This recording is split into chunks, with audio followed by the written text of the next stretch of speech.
অনেকে বলেন বৃদ্ধ বয়সে টাকা দিয়ে কি হবে যদি শখের বয়সে শখ না মেটাতে পারি। আমি তাদেরকে একটা কথাই বলতে চাই, বৃদ্ধ বয়সেও টাকা লাগে।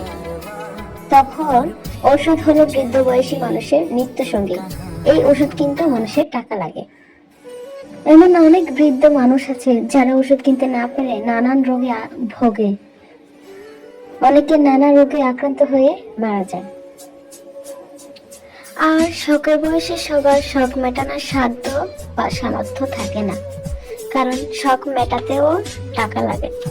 এই টাকার অভাবে অনেক ছেলেমেয়েরা স্কুল, কলেজ, ভার্সিটির বন্ধু বান্ধবের সাথে কোথাও ট্যুরে যেতে পারে না, রেস্টুরেন্টে খেতে যেতে পারে না, কোথাও ঘুরতে যেতে ইচ্ছে হলেও টাকার অভাবে যেতে পারে না। কারণ নিম্ন মধ্যবিত্ত ছেলে মেয়েদের পরিবারকে টিউশন করে আর্থিক সাপোর্ট করতে হয়, তাই তাদের শখগুলোকে মাটি চাপা দিতে হয়। আসসালামু আলাইকুম ভিউয়ার্স, সবাই কেমন আছেন? আশা করি আল্লাহর রহমতে আপনারা সবাই ভালো আছেন। আজকে আমি সকালে ঘুম থেকে উঠে প্রথমে বিছানাটা গুছিয়ে নিলাম।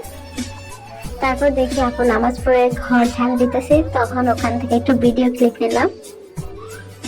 তারপর দাঁত ব্রাশ করে মুখ ধুয়ে ভাত খেতে বসে গেলাম।